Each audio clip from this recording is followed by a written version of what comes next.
Аллейга негиз 2006 елда газета юбилей уңайыннан салына. 300 ел гомерен район газетасына багышлаган Сәкинә ханым чарага оныгы Айселне дә алып килгән. Максаты 13 ел элек үзе утырткан агачны күрсәтү.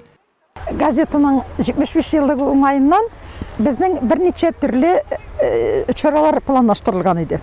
Шулар арасында менә безнең бик теләп калдырасыбыз килде дуслык аллеясын ясап.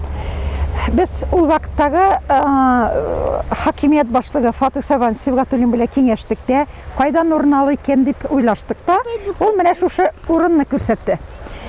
Без монда зур бер өмә ясап җыелдык ул вакытта. Ул вакытта безнең эшче хәбәрчеләребез Тафеева Людмила Васильевна, Галина Александровна Макеева, Ильясовлар, бик күп кешеләр дә җыелдылар, шундый ярдәмчеләребез дә җыелдылар.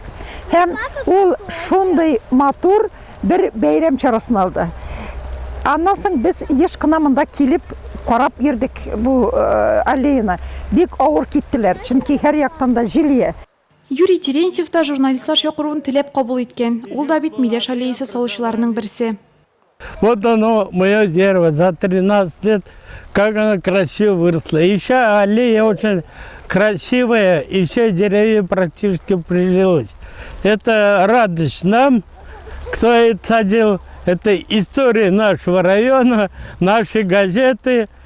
Бүген Нурлат информда эшләүче хезмәткәрләрнең байтагының әлеге аллеяга кул җылысы кергән. Алар да хатирә яңарттылар. Яшьрәк каләмдәшләре белән аллеяны тәртипкә китерделәр.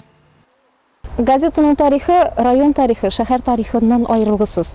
Һәм менә шундый газетаның матур традицияләре булган кебек, матур менә шундый урыннары булган кебек, башка оешма предприятиеләрнең дә шундый бәлки матур урыннары бардыр. Бәлки кемнәрдәдер алар әле юктыр, бәлки кемнәрдер шундый нәрсәләрне планлаштыралардыр. Бу нәрсәләр менә бу традицияләр, бу матур йолалар, гореф-гадәтләр, алар барысы да безнең шәһәребезне ямьләндерә. Шәһәр кешеләре белән матур һәм шәһәр оешма предприятиеләре белән матур.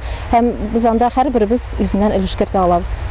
75-нең 68-е, 13 ел элек нигез салынган аллеяга утыртылган агачларның шул кадәре бүген тамырда. Менә мондай кичкенә генә утыртылган агачлар янында без үзебез кичкенә генә булып калганбыз. Һәм димәк безнең идея тормышка ашкан, шушы дуслык аллеясы барлыкка килгән. Димәк, аллея кебек дуслыкта яшәсен, үзенең 100 еллыгына шушындай матур чаралар белән истә калдырырлык, исән сау булып, зур тиражлы булып яшәсен иде дибез.